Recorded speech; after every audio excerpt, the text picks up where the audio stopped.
Sigi video sem di mai ter wando in tawrage. Asigi video se khoi gi Manipur gi ningon chakoba gambari le nan nam ge taw video ne. Aduna dedicated to all the ladies. Khoi gi ngasi gi ningon chakoba no sida video je ningon chakoba maram da ne ngasi nam ja dois. Ningon chakoba salam dai game sanari uje. Ningon chakoba sat pai thong me.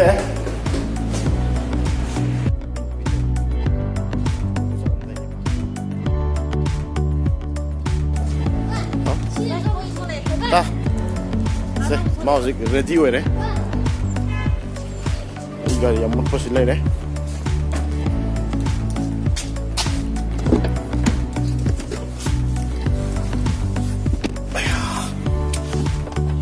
직 민원 작업 썼더래.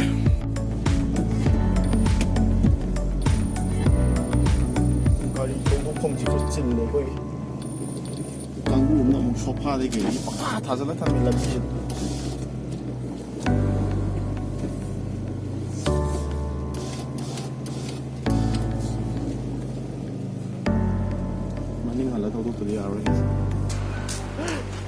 아양디 사크라 아 가이다 어 티가 남절로 보내봐. 오케이 오케이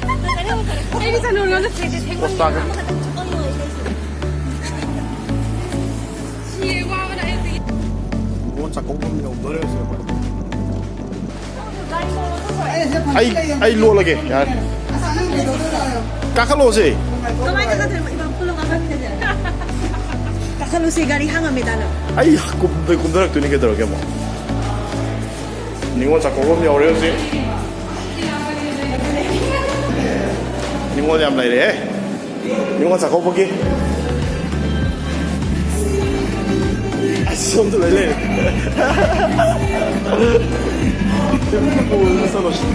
콩블라우 콩블라 아이상가 왜 콩블라우 닝원 자꾸 보기 싹 동음다 상하게 시 까신드 싹 하나 보지 그래도 올라오래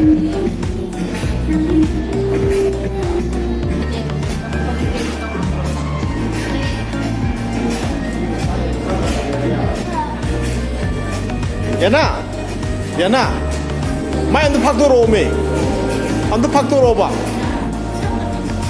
얼마 까리 기염노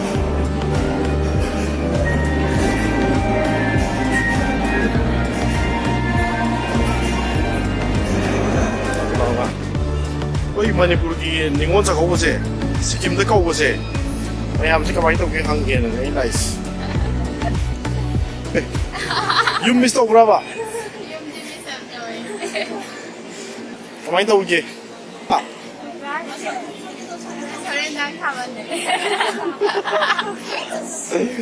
타반 동생들 해서 드고 ningon sa ko nuai bro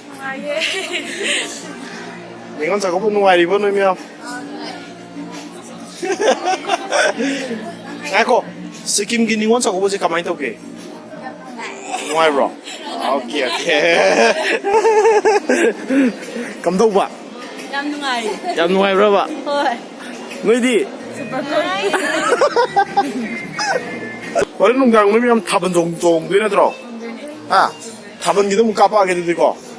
Ado nga sigi mayam na yum do budi oi dre do Sikkim do smai to ko bi bis nuai bro ba. Mayam ningon sa ko boy sigi sa insan sinlang iba ay gaway bibido sila rin mayam jari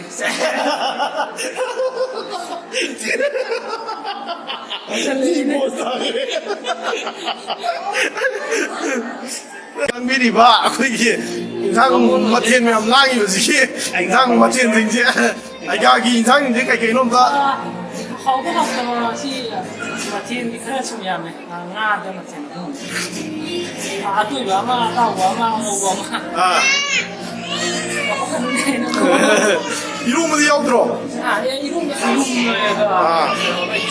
아 소유 옛님가 양 땅을 판거 보내 시kim 그거 시kim 그냥 땅을 아 여기야 하이통과 하이통과 성공也没有这我天啊 아유 꽃인지 해당 한번 보았는데 민국까지 찡다 가르치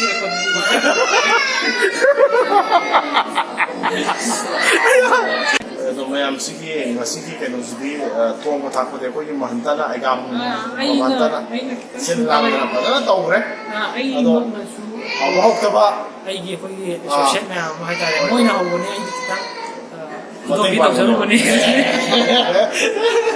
ꯏꯆꯝ ꯆꯝꯅ ꯍꯥꯏꯖꯔꯗꯤ ꯈꯤꯇꯪ ꯇꯧꯖꯔꯨꯕꯅꯤ ꯃꯣꯔꯣꯛ ꯊꯛꯆꯤꯜꯂ ꯑꯩꯒ parmesan ꯈꯤꯇꯪ ꯁꯥꯔꯒ ꯇꯉꯥꯏ ꯐꯗꯅ ꯍꯥꯎꯕ ꯍꯥꯎꯇꯕꯗꯨ ꯂꯣꯏ ꯆꯥꯃꯤꯟꯅꯔꯒ yam hauni mayam yenga sing sa 하우크를 좀 하고 하니까 이제 방금 하uni 사실 이탈리오 아무도 그냥 그러지 않지 맞아 근데 하uni 사 mayam yenga sigo Aiga pa me soda ko tang ni.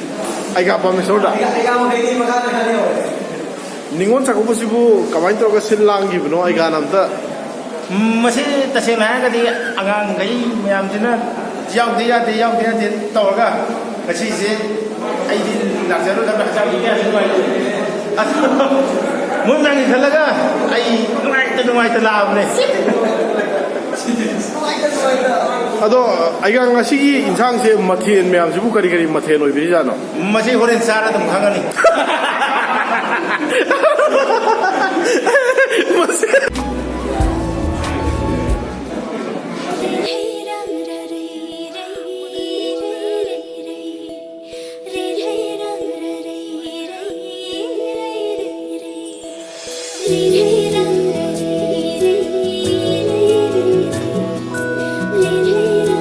Gabia matang se sibu ibu bi lak dor lawi doro lak doro soi dro bo ko la sin hadri mau su ku bo Sigero Uti tere Sinju Sa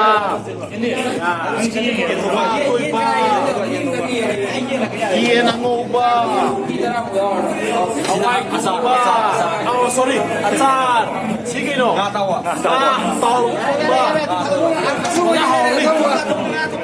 Na tui ba thong ba Sigero Anu kayo no? Oh, chicken. Up crazy.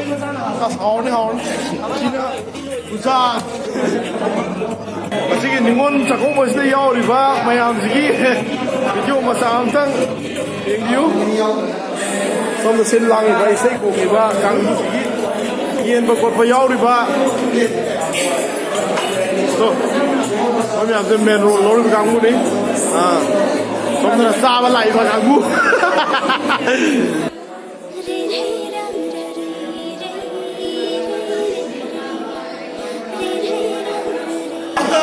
Si ako'y Sikkim da laiba ako'y Manipur masasingda yan ko'y naitaba amala ko'y naitaba ni mayam video se ye lepe yaro go lepe yaro subscribe channel domingo subscribe to Food and Journal Marunong ko kumere subscribe bell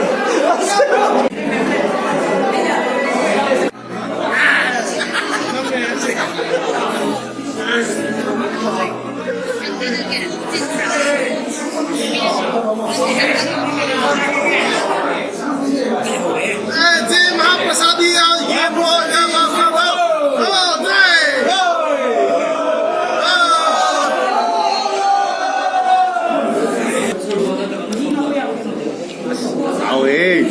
Gan hao cái đó.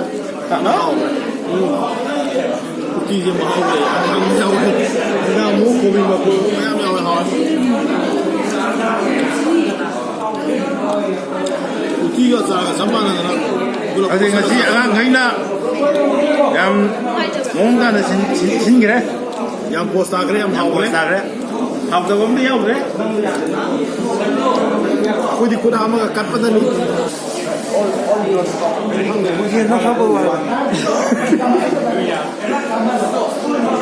Ji video row happy birthday नंग बाजी मा thank you को तको मा my birthday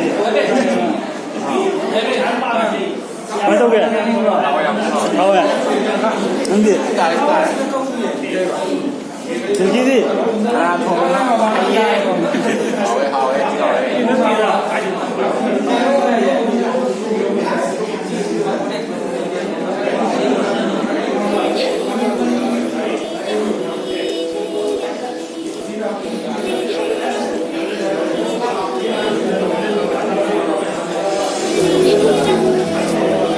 cái này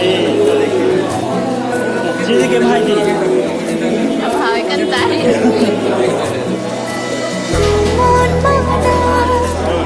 그냥 그럼도 해결하고 그러지.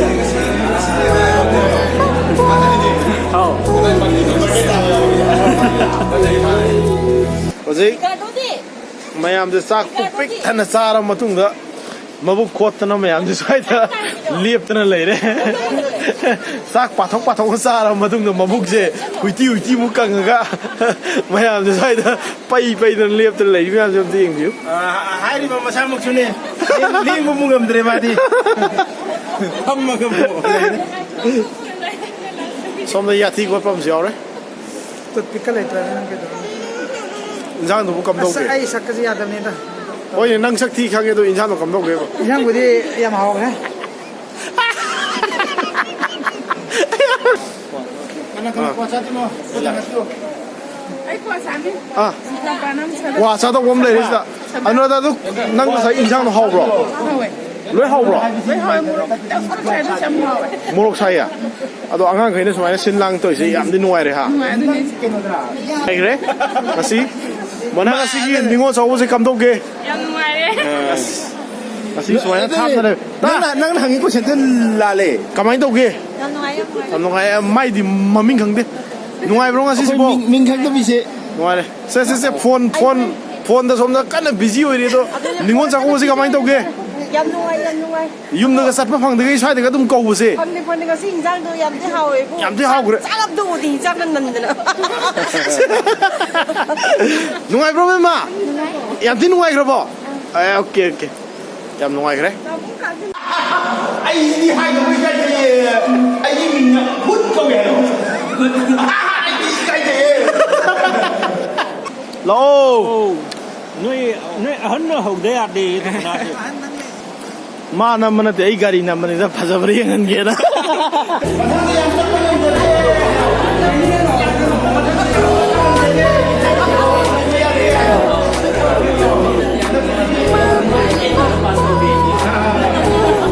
yam ngam mo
와이 잘하시오.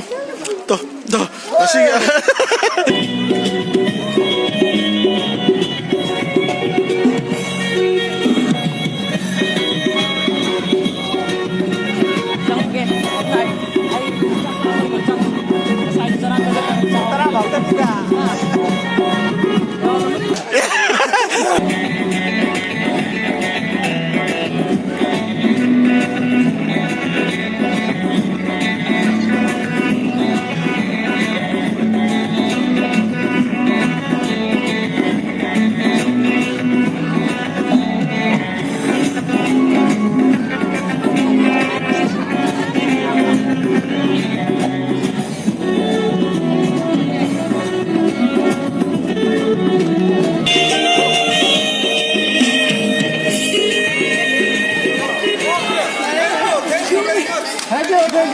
타번 로이 그래. This Taman song was distributing. Happy New Year Takoba to everyone. Happy New Year.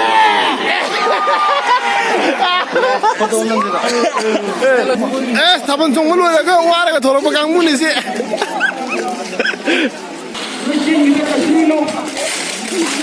안으로다 타번 누아이고.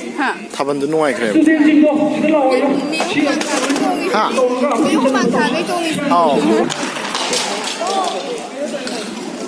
타번 가만히 떠오게. 누아이 그러. 아마 아베마 타번 가만히 떠오게. 반 누아이 봐. 오케이. 타번 누아이 그래가.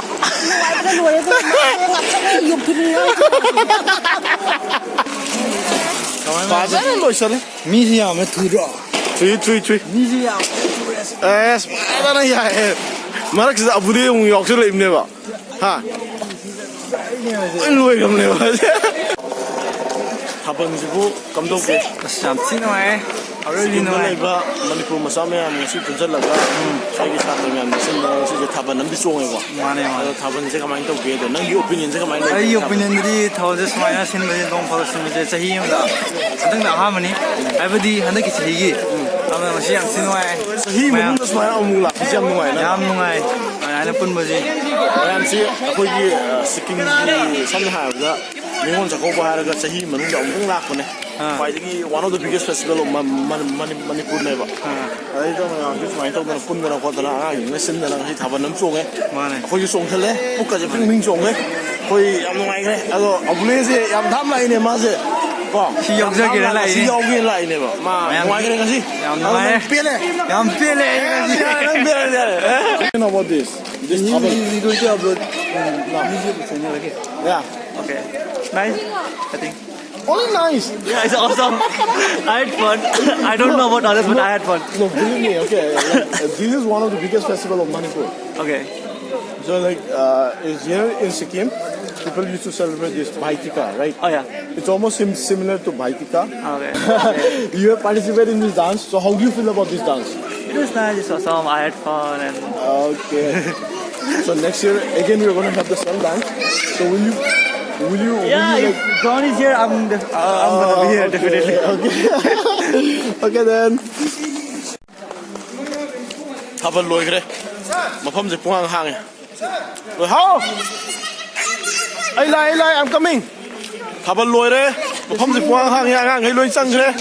타번 종오면 누피 로이 sang 그래. 아이수 로션라게 마땅시다. 마시기 스킴기 닝원 작업기 클립세 마땅시다 로션 자라게고. Ma'am फजब फजब वारो बिबिया दे Good night. Good night.